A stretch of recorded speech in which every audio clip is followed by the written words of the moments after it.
પોરબંદરના શ્રી મહાપરિષદ યુવા સંઘ દ્વારા હાઈવે પર ગૌધનને રેડિયમના પટ્ટા લગાવવામાં આવ્યા હતા। હાઈવે ઉપર વારંવાર અકસ્માત થતા હોય છે। અકસ્માતનું મુખ્ય કારણ રસ્તા ઉપર બેઠેલા પશુઓ હોય છે। રાત્રિના સમયમાં વાહન ચાલકોને પશુઓ દેખાતા ન હોય તેના અનુસંધાને પોરબંદરના શ્રી મહાપરિષદ યુવા સંઘ દ્વારા ગાયો માટેના સ્પેશિયલ પટ્ટા બાંધવાનું ખાસ આયોજન કરવામાં આવ્યું હતું। જય જલારામ। श्री महापरिषद युवा संघ पोरबंदर प्रमुख राजगोपाल।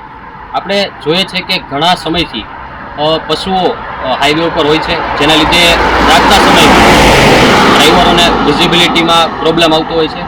ત્યારે આજરોજ શ્રી મહાપરિષદ યુવા સંઘ પોરબંદર દ્વારા ગાયો માટે એક સ્પેશિયલ રેડિયમ પટ્ટા આવે છે।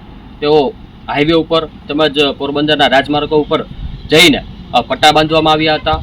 આ પટ્ટાનું મુખ્ય હેતુ એ જ છે કે અકસ્માત જે આપણા શહેરોમાં થઈ રહ્યા છે તેને અટકાવવા માટે આ એક નવતર પ્રયોગ શ્રી મહાપરિષદ યુવા સંઘ દ્વારા કરવામાં આવ્યો છે।